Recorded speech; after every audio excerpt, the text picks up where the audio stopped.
the stars out tonight. I don't know if it's cloudy or bright, 'cause I only have eyes for you. Dear the moon, maybe how... Nesta publicidade americana, um medicamento anti-colesterol, apercebemos de que um problema oculto pode estar a afetar-nos quando até pensamos estar de boa saúde. Há 60 anos que o colesterol está na base de divergências científicas acesas e de rendimentos industriais colossais. Que argumentos, que forças nos levam a acreditar que o colesterol é um colonizador prejudicial das nossas artérias? Como foi construído o dogma de um colesterol culpado, quando é uma substância indispensável à vida?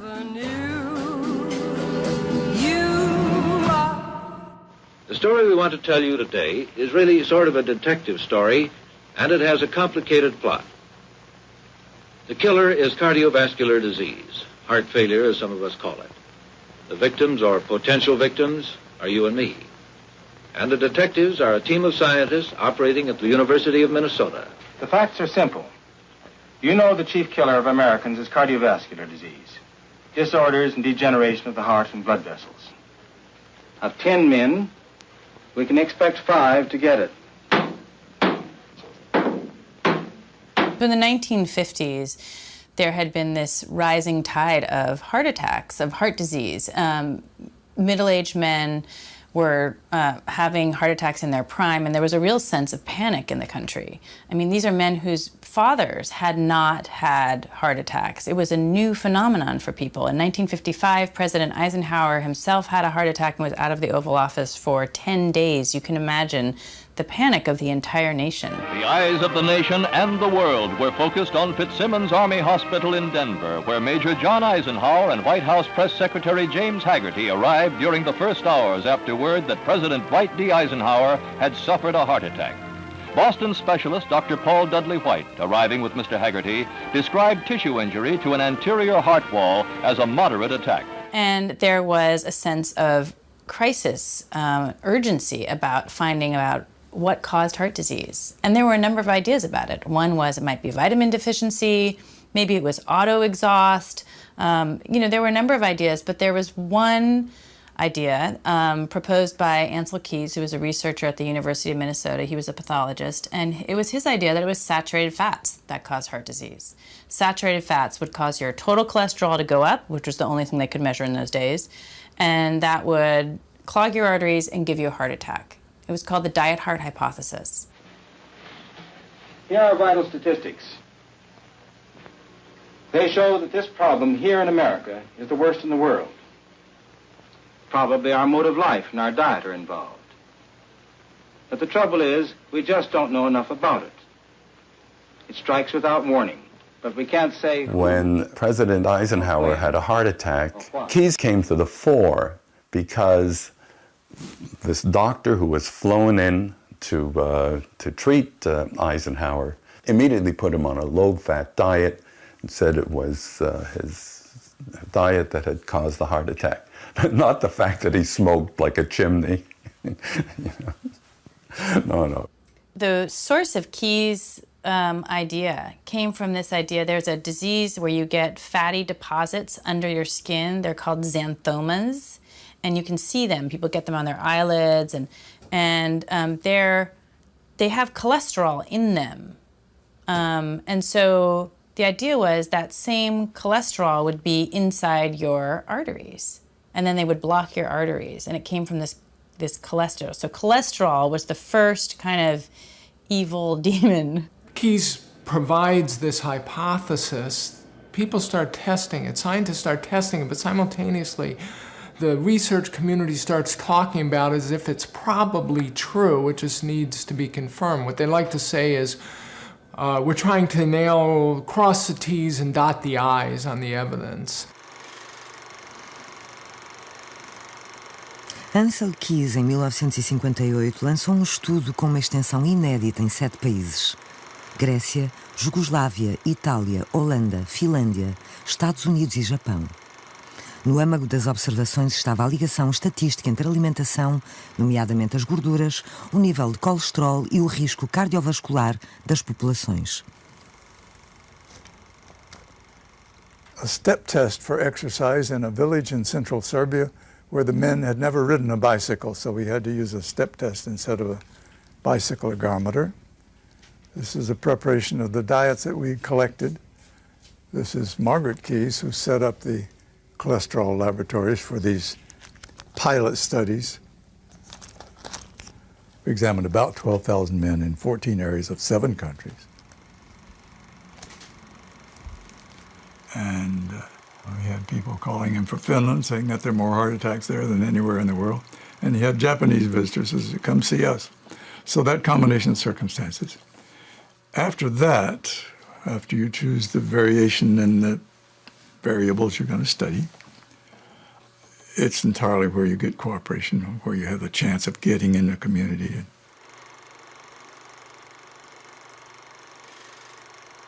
The conclusions of the 7-country study are that there are very large differences in the rate of heart attacks between these cultures, on the order of 5 to 10-fold, which we could already find in 5 years. We found differences the first time we examined. We were much more sure of it. When we followed them 5 years, we were much more sure 10 years. There were remarkable differences in the distribution of serum cholesterol, your topic of the day. I'm sorry I don't have the slide. The distribution of cholesterol in Japan will go like this, and in Finland goes like this, and there's a tiny little overlap. The highest cholesterols in Japan barely overlap the lowest cholesterols in Finland. I mean, it's one of the most elegant slides, and it tells you so much. Ansel Keys va faire une mauvaise science qui consiste à fabriquer des faits qui vont valider son hypothèse. Alors, il publie une courbe. Alors, vous voyez ici, vous avez un graphique. Là, ici, c'est le nombre de gens qui meurent. Et là, c'est la consommation de graisse dans les populations. Et alors, vous avez ici le Japon, l'Italie, l'Angleterre, l'Australie, le Canada, les USA. Alors, quand vous regardez ça, vous vous dites, ah bah oui, en effet, plus on mange de gras, plus on fait d'infarctus, c'est facile, c'est prouvé. Oui, sauf qu'il a fait quelque chose qui n'est pas bien, c'est qu'il a sélectionné les données qui vraiment validaient son point de vue. Et en fait, quand vous regardez, vous avez d'autres pays. Ici, vous avez la France, qui a donc un taux d'infarctus qui est de niveau 1, je dirais. Ici, vous avez la Finlande, qui a un taux d'infarctus de niveau 7, alors qu'ils sont sur la même ligne de consommation de matières grasses. Donc vous voyez qu'il y a quelque chose qui ne colle pas du tout avec l'hypothèse. Comment peut-on avoir un taux d'infarctus qui varie de 1 à 7, alors que vous avez la même consommation de matières grasses? Donc ça, ce n'est pas quelque chose qui valide le lien direct entre la consommation de matières grasses et le taux d'infarctus. Il aurait fallu qu'il soit contesté, et il l'a été. Il a été contesté parce qu'il y a 2 statisticiens qui lui ont dit « Mais dites donc, c'est pas possible votre truc, vous avez juste sélectionné les données qui collent avec votre hypothèse, c'est pas de la bonne science », et donc ils ont publié une contestation des travaux d'Ansel Keys. Alors il l'a très mal pris, il a recueilli des fonds très importants, il s'est lancé dans une autre étude, cette fois-ci il a fait des dosages de cholestérol, et il publie l'étude des 7 pays, c'est-à-dire qu'il va cette fois-ci trouver une corrélation, un lien statistique entre d'une part le taux de cholestérol moyen des populations avec leur taux d'infarctus. Et de nouveau, il trace une droite avec des points qui semblent assez bien collés avec sa théorie. Le problème, c'est qu'il n'a toujours pas pris les 22 pays, il prend une sélection de pays qui vont bien avec sa théorie, et par exemple la France, elle dérange tout le monde parce qu'on a un taux de cholestérol moyen qui est plutôt supérieur à la moyenne, et on s'obstine à être les champions du monde de non-infarctus.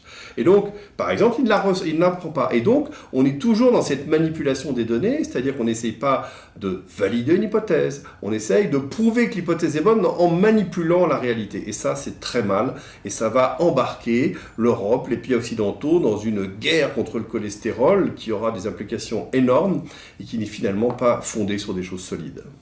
It's a normal human instinct to see what you want to see, right? And then kind of just not see all the arguments to the contrary. But of course, scientists are taught to fight that natural instinct, to rigorously test and distrust their own ideas. That is the training of a scientist. And what you see in this field is repeatedly that that's just simply not the case. I mean, Ansel Keys is the most incredible example of that, where he says, I'm right, and I'm waiting for the information to prove me wrong. 22 years ago, the nation's first major program aimed at finding how widespread heart disease is, how it develops, and what its causes are. More than 5,000 people were examined regularly, and the Framingham study, just renewed after producing remarkable results, is now testing a second generation. Les Américains ont fait quelque chose de très intelligent. Ils ont pris une petite commune qui s'appelle Framingham et ils ont décidé de suivre tous les habitants, parce que c'était une ville où les gens ne bougeaient pas beaucoup, de suivre tous les habitants pendant 30 ans et d'analyser tout ce qu'ils mangeaient, tout ce qu'ils faisaient pour chercher des liens entre l'alimentation finalement et la survenue d'événements cardiovasculaires, ce qui aurait permis d'avoir des hypothèses. L'étude de Framingham a complètement confirmé que le tabac était une cause, que l'hypertension était une cause, que la sédentarité était une cause. Par contre, ils ont été très déçus, les investigateurs, de constater qu'il n'y avait aucune relation entre le cholestérol et le risque de maladies cardiovasculaires. For each 1 milligram per deciliter per year drop in serum cholesterol values over the 14 years period of cholesterol measurement, there is an 11% increase in both the overall death rate and the cardiovascular death rate. Altså, de mennesker, hvis kolesterol var gået ned under de her 30 år, der var altså flere, der var døde af hjerteinfarkt, end blandt dem, hvis kolesterol havde holdt sig normalt eller var gået op. Bon, alors comment les investigateurs de Framingham vont se débrouiller avec ces résultats décevants concernant le cholestérol? Ils vont avoir de la chance parce que juste à ce moment-là, on va introduire en biologie médicale une nouvelle technique qui permet de séparer différentes fractions des lipoprotéines, des transporteurs du cholestérol. Et on va identifier ce qu'on appelle des HDL et des LDL avec des densités différentes. Et ils sont chanceux parce qu'ils constatent que les HDL, qu'ils vont appeler bon cholestérol, eh bien, ils sont associés avec une diminution du risque cardiovasculaire. C'est pas très très significatif, mais ça l'est. Et du coup, l'autre fraction du cholestérol, les LDL, c'est une lipoprotéine, c'est pas seulement du cholestérol, va être appelé le mauvais cholestérol. We think the bad cholesterols are all in part of a system that go out and deposit this in the arteries of your heart and the brain, all these cholesterol deposits. We think the good one goes out and tries to take that away, tries to undo all that. So we feel that how you turn out in life is the outcome of that battle between the good and the bad. Le cholestérol est une molécule précieuse pour le corps. Donc, la plus grande partie de notre cholestérol est fabriquée par le foie. Selon les études, on trouve entre 70 et 80% du cholestérol qui est fabriqué par le foie. Et le reste est apporté par l'alimentation. On va partir du foie. Et ce foie, en fait, va produire le premier type de cholestérol qu'on appelle le cholestérol LDL. Alors, que veut dire, en fait, LDL? En fait, le LDL, c'est une lipoprotéine. C'est-à-dire c'est un assemblage avec des graisses et des protéines. Moi, j'appelle ça un petit sous-marin. Donc, souvent, je dessine un petit sous-marin comme ça, où, en fait, on a des molécules de cholestérol à l'extérieur et on a des molécules de cholestérol aussi à l'intérieur dans ce qu'on appelle la cargaison. Et à l'intérieur, on va trouver des vitamines, des graisses. Donc ces graisses sont sous forme de triglycérides. Et puis des vitamines. Les 3 vitamines, c'est les vitamines A, D, E, K, avec aussi du cholestérol. Ce petit sous-marin-là, il va aller vers les organes. Et en fait, il va aller s'arrimer à une cellule. Donc vous allez avoir un récepteur que la cellule en fait va émettre pour dire j'ai besoin qu'on me livre en triglycérides, en cholestérol et en vitamines liposolubles. Et puis parfois, la cellule va avoir trop de cholestérol, donc à ce moment-là, elle va faire la même chose. Elle va dire j'ai besoin qu'on me débarrasse de cet excès de cholestérol ou de choses qui sont un petit peu abîmées. Et donc, on va avoir un autre type de lipoprotéine. Donc on va appeler cette fois le HDL. Et c'est le même type de sous-marin qui va venir s'arrimer à la cellule et ramener vers le foie, ici je vais écrire que c'est le foie, ramener vers le foie les choses dont la cellule n'a plus besoin, qui sont abîmées ou qui sont en excès. Et c'est pour ça qu'on attribue à ce HDL un rôle, entre guillemets, dit déboueur, puisqu'il va ramener des choses dont la cellule n'a plus besoin. Et c'est aussi pour ça que dans la tête des gens, le HDL il a ce rôle de nettoyeur, alors que le LDL il a plutôt un rôle d'encrasseur, parce qu'il va livrer des choses. Pour montrer à quel point cette histoire de bon cholestérol et de mauvais cholestérol est ridicule ou absurde, on pourrait aussi dire qu'ici ce serait l'hôpital, ici ce serait le lieu d'un accident, et dans ce cas-là, l'ambulance qui va vers l'accident, on va le dire qu'elle est mauvaise, alors que l'ambulance qui revient vers l'hôpital, on va dire qu'elle est bonne. Promise presents Tom and Jerry in Butter Trouble.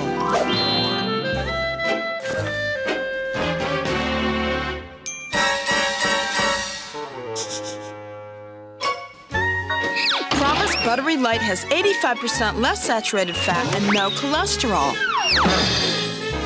So it's a better choice than butter to help reduce the risk of heart disease. Are you still eating butter? Cette histoire de cholestérol, immédiatement, est entrée en relation avec des intérêts industriels notamment. D'une part, et surtout au début de l'industrie agroalimentaire, qui s'est mis à sélectionner et à promouvoir des aliments qui allaient dans le sens des recommandations d'Anselkis, qui justement disait il faut manger moins gras, il faut faire... Donc il y a eu une véritable convergence d'intérêts entre l'industrie agroalimentaire et ce qu'on appelait à ce moment-là déjà les prohibitionnistes du cholestérol, ceux qui voulaient absolument considérer le cholestérol comme l'ennemi public numéro 1. This little book, Your Heart Has 9 Lives, is by Jeremiah Stamler, MD, and it was sent out to thousands of doctors all over the country. And here it is. It says, this special edition is published by Pocket Books in association with the Corn Products Company as an advertisement for corn oil. And here it is in the back, an advertisement for Mazola margarine and Mazola corn oil as part of this book. The rest of the book is dedicated to talking about, science and heart attacks. Heart disease is the nation's number one killer. You make me feel so young. An estimated 60 million Americans have high serum cholesterol. You make me feel there are songs to be sung. Too much saturated fat may be bad for your height. And every time I see you grin, bad for your height. I am such a happy individual. For your heart. In 1948, Procter & Gamble, which is a company, the maker of Crisco oil, a vegetable oil, they designated the American Heart Association as the beneficiary of a radio contest called the Walking Men Contest. And overnight, this is in the American Heart Association official history, overnight they received millions of dollars. And there's literally quotes about how that launched them into the national association that they are today. I mean, that they then spread offices all over, open chapters all over the country. And that was, money poured in. I mean, those are literally the words in its own official story. And then subsequently, the American Heart Association started to say that you should replace saturated fats with polyunsaturated fats, which are vegetable oils, which was, a tremendous endorsement to a product like Crisco oil. Há várias hipóteses em conflito com a teoria avassaladora do colesterol. Kilmer McCulley descobre casos de crianças muito jovens que morreram com infartos. Como eram portadores de uma malformação genética rara, não fixavam as vitaminas do complexo B, o que originava uma grande acumulação no organismo de uma substância chamada homocisteína. McCulley pensa na hipótese de as placas se desenvolverem quando há homocisteína em excesso. I began to do experiments with animals. And what we did was, first we injected homocysteine into rabbits, and then we looked at the arteries, and we found that within 2 or 3 weeks we could see plaques in the arteries. Well, I can't tell you how exciting it was to see the plaques in the arteries. I mean, to have a theory and to try it out in animals and then to see it with your own eyes it's indescribable.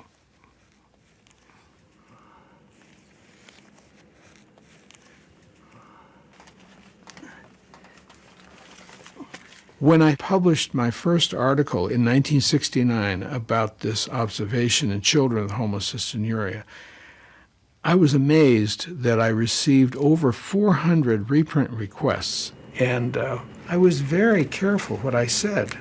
And what I said was I felt that the changes produced by homocysteine were the primary changes, and the deposition of cholesterol and fats in the lesions was likely to be secondary. And so this did not go well with the cholesterol people. And I wasn't really prepared for what happened next. The first thing that happened, I was put down in the basement, down with the spiders and the cockroaches, in the basement of the Bullfinch building, which was built in 1811. So here I was in a windowless, inadequate laboratory, and my colleagues saw the handwriting on the wall and were leaving, and I was left with one technician and myself. And they said, well, you have to renew your grant or we can't support your salary. You have to leave. And I still remember getting a call from the director of public relations at Massachusetts General Hospital. He told me to just shut up and that he didn't want the name McCulley associated with the name Harvard or Massachusetts General Hospital at any time in the future. And I told my wife at the time that if there was something wrong with the theory, if this was nonsense, if there was nothing to this theory, nobody would care.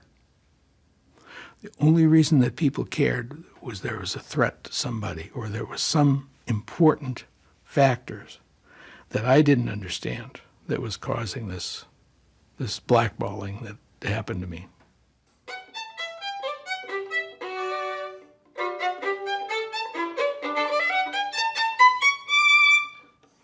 Our segment 3 this evening, the second in a series on heart attacks and what causes them.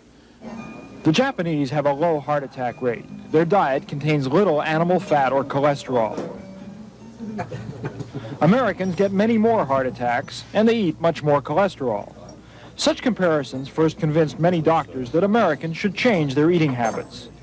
Dr. George Mann, a veteran heart researcher, says diet has nothing to do with heart disease. Dr. Mann points to his own studies with the Maasai tribe of Tanzania.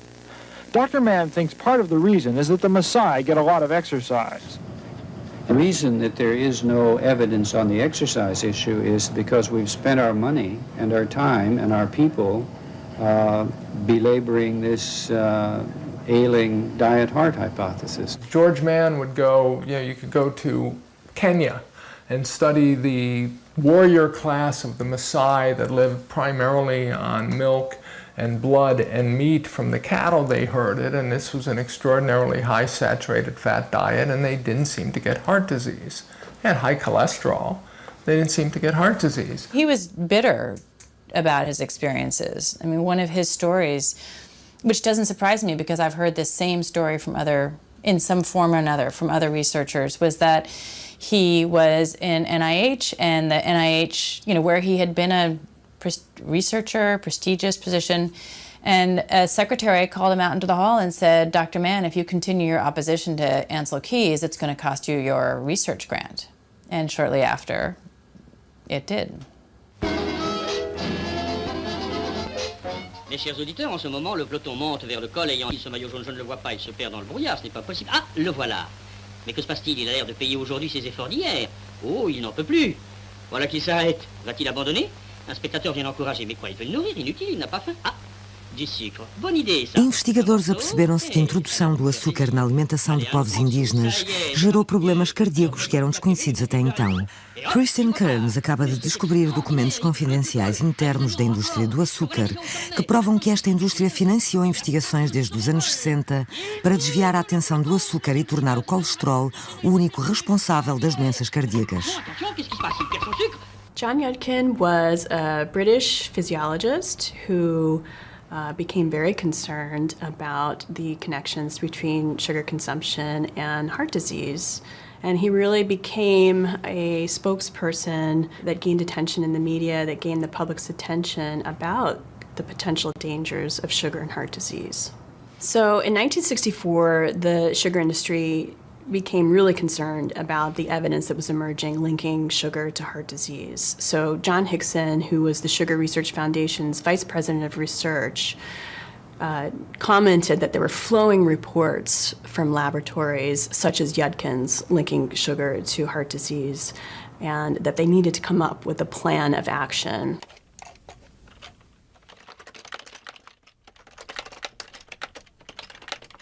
In 1965, a series of articles that was published in the Annals of Internal Medicine was written up in the New York Herald Tribune, which was a major competitor of the New York Times at the time. It got a full-page article in the Sunday edition. And the newspaper article was questioning whether it really was fat that was linked to heart disease or was it sugar that was linked to heart disease. And the article went on to say this link between sugar and heart disease had been theoretical up until this point, but this new evidence was really strengthening that link between sugar and heart disease. So as soon as that article came out, within a couple of days, the sugar executives committed funding for Project 226. That was a commissioned literature review, and the industry was interested in having researchers at Harvard to collect the evidence linking sugar to heart disease and to publish a review that would critique all of that evidence to make it less likely that policymakers would consider that evidence when they were looking at the links between sugar and disease. So here they're corresponding about the drafts of the paper, and Hickson at the sugar industry wrote to Hegstead saying he'd expected to see a draft by now and was wondering why it had been delayed, and is saying, I hope you will find it possible to let me have a copy of the draft of the manuscript at an early date so that he can complete his obligations. This is a letter from Hickson at the Sugar Research Foundation to Hegstead saying, thank you very much for the draft of the manuscript. Let me assure you this is quite what we had in mind, and we look forward to its appearance in print. It really focused on, does sugar cause heart disease? And they reviewed an enormous number of studies and picked apart every study one by one and pointed out some sort of flaw. The published article did not mention any funding from the Sugar Research Foundation. So here we have Harvard researchers, we have the highly prestigious New England Journal of Medicine. The sugar industry could not have found a more credible avenue to get their message out. Para provar definitivamente o papel do colesterol nas doenças cardiovasculares, quando uma grande parte de cientistas continua cética, o Instituto da Saúde americano lança em 1977 o LRC, Lipid Research Clinics, um ensaio clínico com a participação de 3.800 homens com colesterol muito alto. A um grupo de teste foi atribuída uma dieta pobre em colesterol e um medicamento, a colestiramina, que baixa o nível do mesmo no sangue. So it's very interesting because you have this very narrowly focused point of fact, which is middle-aged men able to keep a rigorous discipline of consuming a particularly noxious drug find a very slim reduction in cardiovascular disease. And what's actually published out of the study is a much, much broader conclusion that reducing cholesterol will do good things for the American population. And that not only for this group of people, but for anybody really over the age of 2. Oh, I'm worried. Why, honey? Those hunters haven't been around here in months. No, I'm worried about your cholesterol level. I don't want you to have a heart attack. But, honey, I'm a doc. Heredity is only part of it. You've also got to watch what you eat, like not stuffing yourself with foods high in saturated fats and cholesterol. Watch what you eat as if your life depended on it. It does. The National Cholesterol Education Program. On the one hand, there should be more screening of cholesterol happening in clinics to find pathologically high cholesterol. On the other hand, there should be a broader sensibility that the everyday American would know something about cholesterol. Les habitants des rives de la Méditerranée sont moins sujets aux infarctus que les autres, et tout cela provient de leur régime alimentaire, composé notamment d'huile d'olive et d'autres fibres. C'est ce qu'a découvert une équipe de médecins et chercheurs lyonnais. C'est l'étude du docteur de Lorgeril en 1999. Il a une approche très originale. Il s'est dit, et si c'était plus compliqué que ça? Et plutôt que de faire des régimes qui font baisser le cholestérol, il a pris le problème complètement à l'envers. Il s'est dit, qu'est-ce que mangent les gens qui ne font pas d'infarctus? Et il a identifié le régime méditerranéen, c'est-à-dire le pourtour de la Méditerranée, est vraiment un endroit où on fait très très peu d'infarctus. les gens de moins de 75 ans font 8 fois moins d'infarctus dans le bassin méditerranéen que les Finlandais, 4 fois moins que les Écossais. C'est pas 40%, hein, c'est 4 fois moins, 8 fois moins. Donc il se passe quelque chose. Et il a regardé, en fait, ça ne correspondait pas du tout au régime anti-cholestérol. C'était une autre forme de régime. Notamment l'huile d'olive, qui normalement était interdite dans les régimes contre le cholestérol, était largement utilisée par ces pays. Le fromage de chèvre ou de brebis, qui est normalement interdit puisqu'il contient des graisses animales, était utilisé par ces populations. Et même un petit peu de charcuterie. Hein. Les Espagnols, les Italiens, le sud de la France, on ne peut pas dire qu'ils ne mangent pas de charcuterie. Ils s'obstinent avec les champions du monde du non-infarctus. Et donc il s'est dit, on va faire autrement. Plutôt que de faire des régimes calibrés pour faire baisser le cholestérol, on va dire aux gens, faites ce régime en effet avec de l'huile de tournesol, enfin les trucs habituels, et puis les autres, mangez méditerranéen. Et il a fait 2 groupes tirés au sort.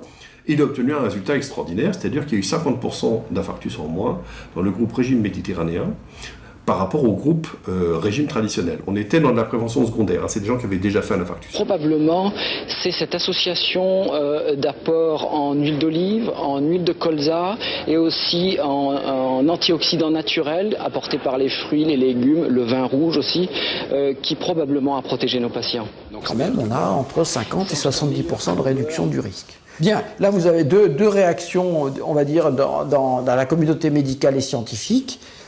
Il y a toute une portion des gens qui vont dire super, c'est formidable, on y pensait nous aussi, mais voilà, on a la démonstration, maintenant c'est bon. Et il va y avoir une multitude d'études mises en place dans différents pays qui vont toutes confirmer nos résultats. Et puis vous avez une portion des gens qui n'acceptent pas ces résultats, et notamment qui n'acceptent pas l'idée, quand on y repense maintenant, on se dit qu'il faut vraiment être bloqué mentalement pour raisonner comme ça, et qui nous disent c'est pas possible que ce soit vrai puisque le cholestérol est identique dans les 2 groupes. Comment, je me rappelle de collègues américains qui me disaient Michel, on te croit mais on n'arrive pas à croire tes résultats, comment peux-tu imaginer diminuer le risque sans diminuer le cholestérol?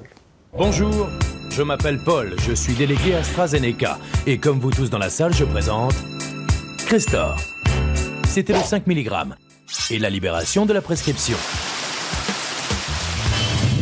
Et nous, en 2006, notre réussite c'était 150 millions de comprimés avalés, soit 300 comprimés toutes les minutes. Plus de 890 000 patients traités par Crestor depuis le lancement. Regardez ça, c'est le chiffre qu'on aurait pu atteindre en octobre. Et à votre avis, on en est où? Là? Eh bien non, on en est là. Alors, bravo, je crois vraiment qu'on peut s'applaudir.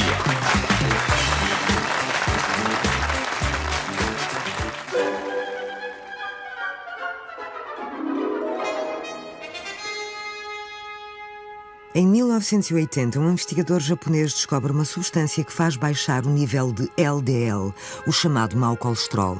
É o nascimento de uma nova classe de medicamentos, as estatinas, que inibem a produção de colesterol pelo organismo. As estatinas tornam-se o medicamento mais prescrito dos anos 2000. São consumidas por 220 milhões de pessoas no mundo todo. L'arrivée des statines, c'était absolument extraordinaire. On était sidérés. Tout d'un coup, on avait une pilule qu'on pouvait donner aux gens qui avaient eu un infarctus. Et puis, ça diminuait la mortalité, le risque de récidive, etc. C'était fabuleux.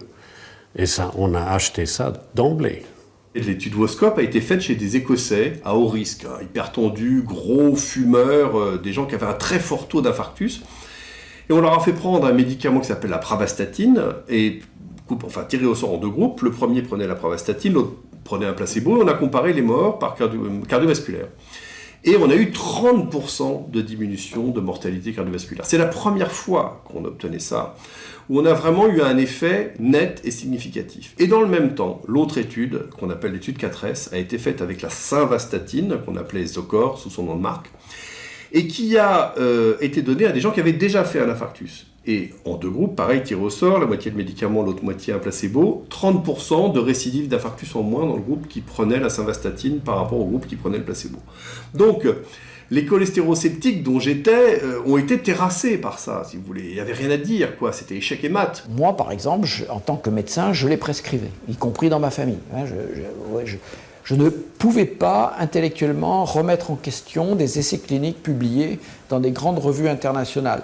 Il me paraissait inconcevable que des investigateurs trichent ou bien se trompent au point de tromper toute la communauté médicale aux alentours. C'est ce qu'on appelle la revue par les pairs.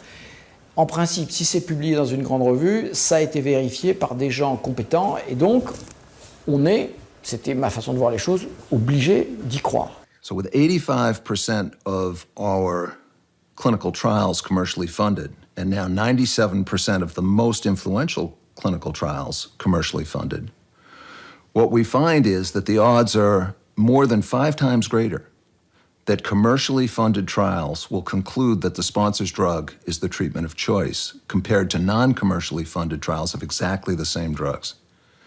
So those are pretty good odds. And we tend to think of scientific studies as being objective and not being subject to bias. But what we find when we look at the way the system is structured, the companies sponsor the trials to help to sell their drugs. The companies own the data, the same way that the Coca-Cola company owns the recipe for Coke. Donc à l'époque, malgré les doutes qu'on avait sur certaines études qui n'arrivaient pas à reproduire les résultats initiaux, sur le fait que le médicament était aussi efficace chez des gens qui n'avaient pas de cholestérol que ceux qui en avaient, il y avait quand même personne ou presque qui osait s'opposer ou en tout cas se poser des questions. On était face à un marché, les statines, qui se comptait en dizaines de milliards de dollars.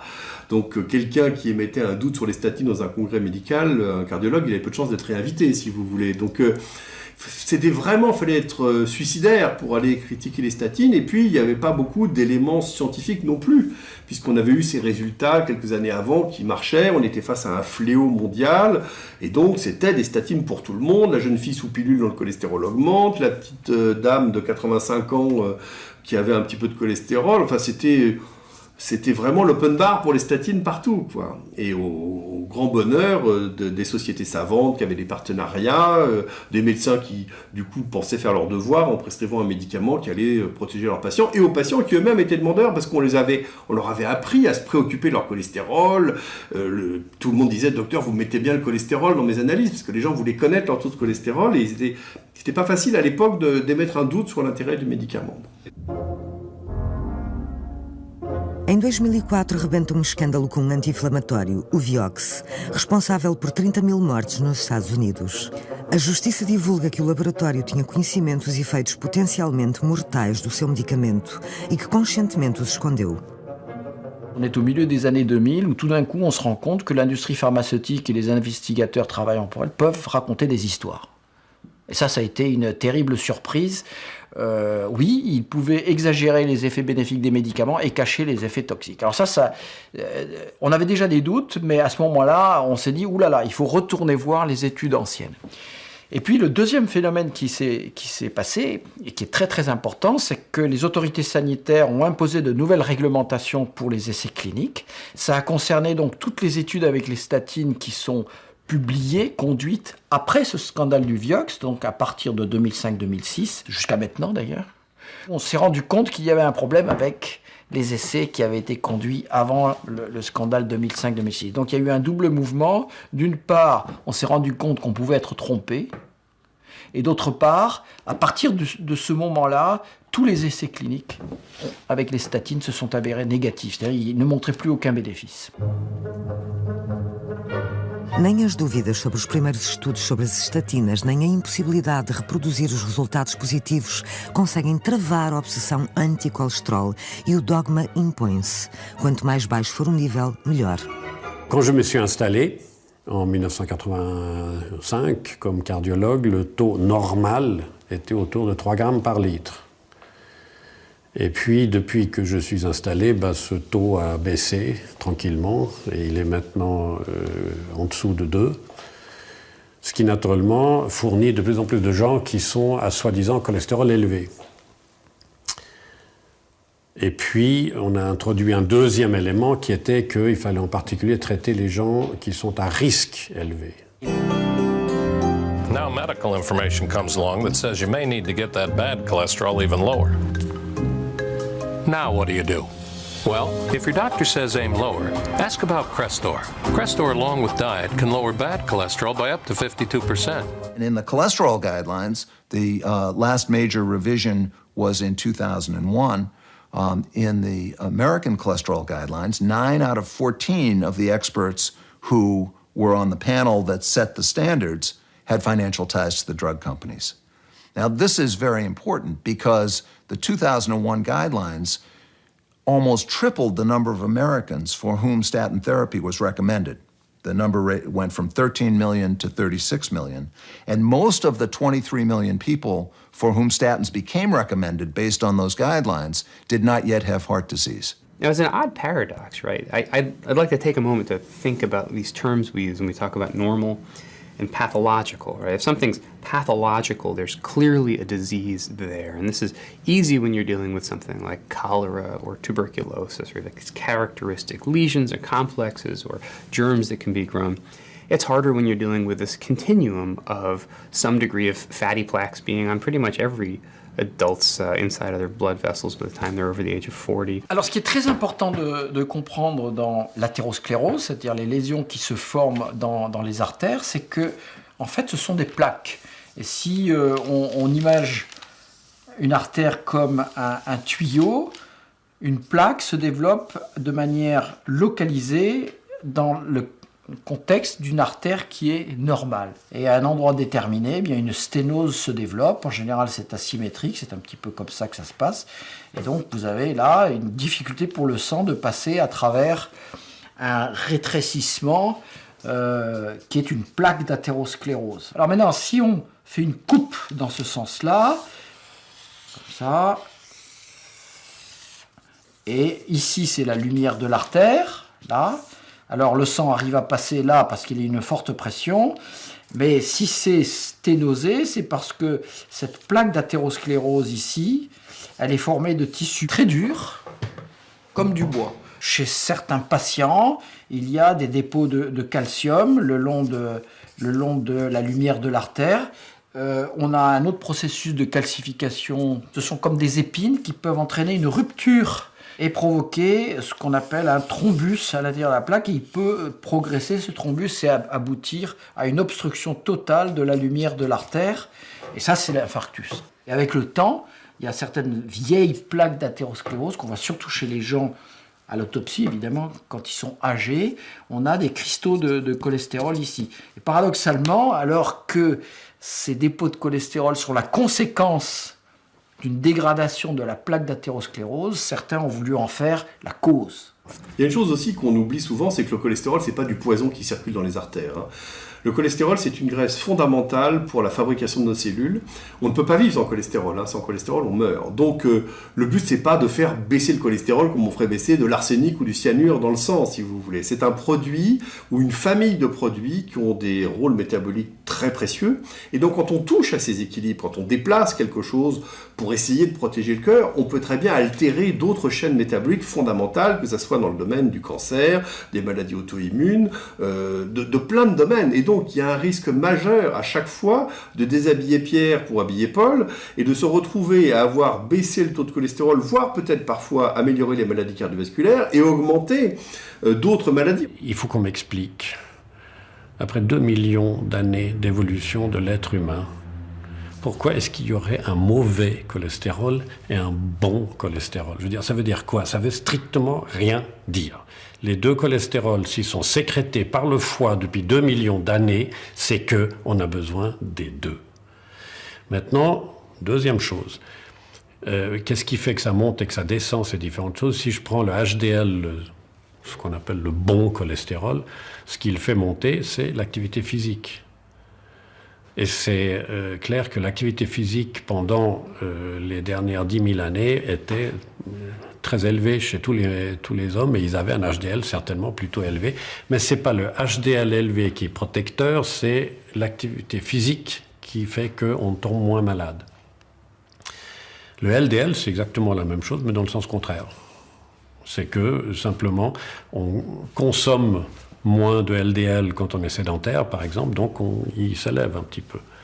Mais c'est de nouveau la sédentarité qui me tue. certain foods are high in saturated fat. This is the average amount of saturated fat a person consumes in a month. If you eat too much of this, then over time fatty deposits could build up in your arteries, and this increases your risk of heart disease.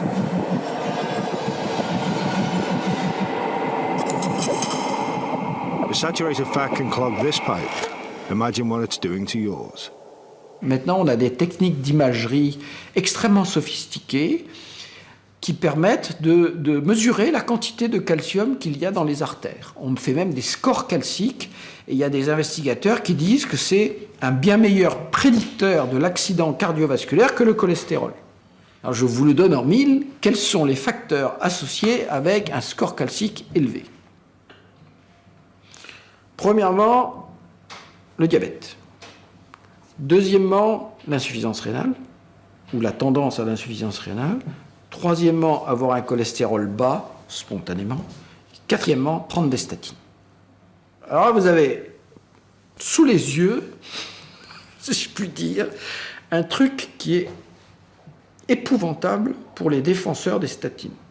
Comment peut-on à la fois dire que les statines diminuent le risque cardiovasculaire, ce que je conteste, et en même temps accepter l'idée que les statines augmentent le score calcique, qui est considéré par certains comme le meilleur prédicteur de risque cardiovasculaire. Ça là, c'est incompatible. Si usted ha sufrido o sufre de colesterol alto y su médico le recetó o le ha recetado Crestor, es muy probable que usted tenga varios efectos secundarios, como por ejemplo diabetes tipo 2. Si usted o un pariente ha consumido Crestor y ahora tiene diabetes, llame ya y pida una cita con el abogado Nick Pacheco. Ao fim de anos de prescrições em massa das estatinas, milhares de pacientes queixam-se de efeitos secundários graves, ao ponto de gabinetes de advogados divulgarem os seus serviços na televisão, disponibilizando-se para os defender. Bivirkningerne kommer så sent. De kommer ikke med det samme. Kroppen forsøger at modvirke det her med det lave kolesterol, prøver at producere ekstra kolesterol, og det kan tage op til måneder og halve år, inden bivirkningerne kommer. Og de fleste forstår ikke, så forstår de ikke, at det er statinerne, der fremkalder bivirkningerne. Alle de her symptomer, det er de samme, som angriber gamle mennesker. Så kommer der en mand til doktoren og siger, at du ved du hvad, der er noget med mine muskler. De er så ømme, og jeg er blevet så svag. Ja, hvor gammel er du, siger så lægen. Ja, jeg er 78. Ja, men der ser du, det er noget, der sker alle mennesker. Når vi bliver gamle, vi får dårligt syn, vi får svage muskler, vi bliver glemsomme. Man glemmer, at det her kan skyldes medicinen. Les statines, les médicaments anticholestérol, en général, passent la barrière hématoménagée, c'est-à-dire rentrent dans le cerveau et vont perturber la synthèse du cholestérol dans le cerveau. Et ça, c'est un effet secondaire adverse terrible parce qu'il a été complètement négligé jusqu'à récemment. Et c'est vraiment sous la pression de certains médecins, de certains toxicologues que les autorités sanitaires ont admis que, effectivement, les statines entraînaient des troubles de la mémoire, entraînaient des troubles du sommeil, donc entraînaient une neurotoxicité. Alors c'est complètement sous-estimé aujourd'hui, et encore, malheureusement, alors que c'est un facteur toxique majeur. We published a case series of 171 people with cognitive adverse effects on statins, and some of these are quite compelling and troubling cases. There was one individual who was a retired professor in multiple different departments with a reported IQ of over 180, who had actually been identified by 2 academic institutions as having the rapidly progressive form of Alzheimer's disease. And he actually went to a 50-year school reunion with a sign around his neck saying, "My name is, I have Alzheimer's," so that people would understand why he would repeat the same sentence again and again and wouldn't recognize people he'd known closely for decades. He also couldn't read more than a page of text because he wouldn't remember what he'd read. And then his wife decided to stop his simvastatin, and he appeared to screen for an experimental drug trial for Alzheimer's at another university. And they reassessed him, and they said, not only you don't have Alzheimer's, you don't have dementia. And by his reckoning, it was about 2 years before he was all the way back to normal, but by then he was back to reading 3 newspapers a day, the New York Times, the Wall Street Journal, and Washington Post online. Les grands experts particulier un groupe anglais qui font des études sur le cholestérol, ces grands experts qui nous ont dit pendant très très très longtemps, mais non, mais il n'y a pas d'effet secondaire, mais enfin... Alors maintenant, l'un d'entre eux a quand même admis que, oui, il y avait probablement une augmentation du taux de diabète. Et on est en train, tranquillement, d'avoir de plus en plus d'effets secondaires qui sont mis en évidence. Pourquoi? Un, parce qu'avant, on n'en tenait pas compte. Et deux, les gens en prennent maintenant depuis 10-15 ans et que ces effets sont là.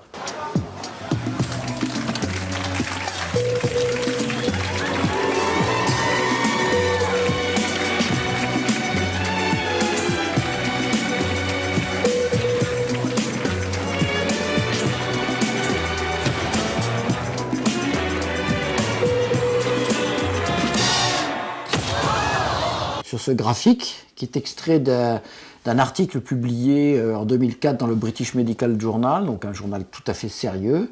On a les années ici, et puis on a l'incidence, ou disons le nombre d'hospitalisations pour infarctus au Royaume-Uni, en rouge. On voit que la courbe est plate concernant les infarctus. Par contre, il y a une explosion littéralement de la prescription de statines. Évidemment, si les statines étaient efficaces sur la prévention de l'infarctus, on aurait vu une diminution des infarctus, des hospitalisations pour infarctus. Autrement dit, la droite rouge aurait croisé la droite de prescription des statines. Vous voyez, c'est pas du tout ce que l'on voit. Good morning. You know, this is big news for people with high cholesterol who are on statins but have still not been able to lower their bad cholesterol enough. This new class of drugs, it works in an entirely different way. And the new studies show it can lower bad cholesterol in these people an additional 60%. That's huge. But the drug isn't for everyone. It needs to be given by injection every 2 to 4 weeks, and almost 30% of the people in the study had to drop out.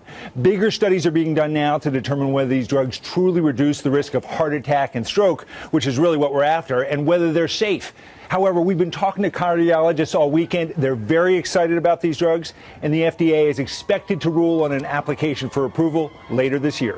Il y a ceux qui veulent commercialiser des nouveaux médicaments qui font baisser le cholestérol, et c'est eux qui ont le pouvoir, c'est eux qui ont à la fois les moyens financiers pour imposer, pour faire durer cette théorie. Ils ont aussi les relations politiques, administratives, etc. Et puis vous avez un autre petit monde, qu'on pourrait qualifier d'alternatif, qui dit non. Là, la plaisanterie est finie. Maintenant, on a suffisamment de données scientifiques pour dire que c'est pas vrai. Et donc ça, ce petit monde est en train de gagner, en fait, parce que, vous savez, c'est la querelle des anciens et des modernes. Les modernes finissent toujours par gagner. Là, il suffit d'attendre le renouvellement des générations. Mais la bataille va être dure.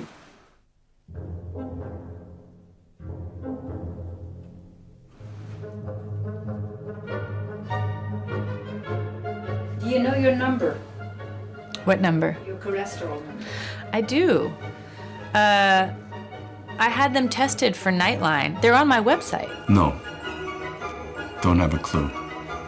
I'm a member of a family with familial hypercholesterolemia, so it's between 7 and 8. Je crois que je m'en fous. I don't know what it is now. My total cholesterol was 189. I wish it were a bit higher. Alors oui, je le connais, parce que mes patients me demandent. No, I actually do not know my cholesterol number. One of these days. I should, but I don't. No. Why should I? I don't think that they have any implications on my... Ich kenne meinen Cholesterinspiegel nicht, beziehungsweise ich habe ihn vergessen. Aus bestimmten Gründen sogar verdrängt.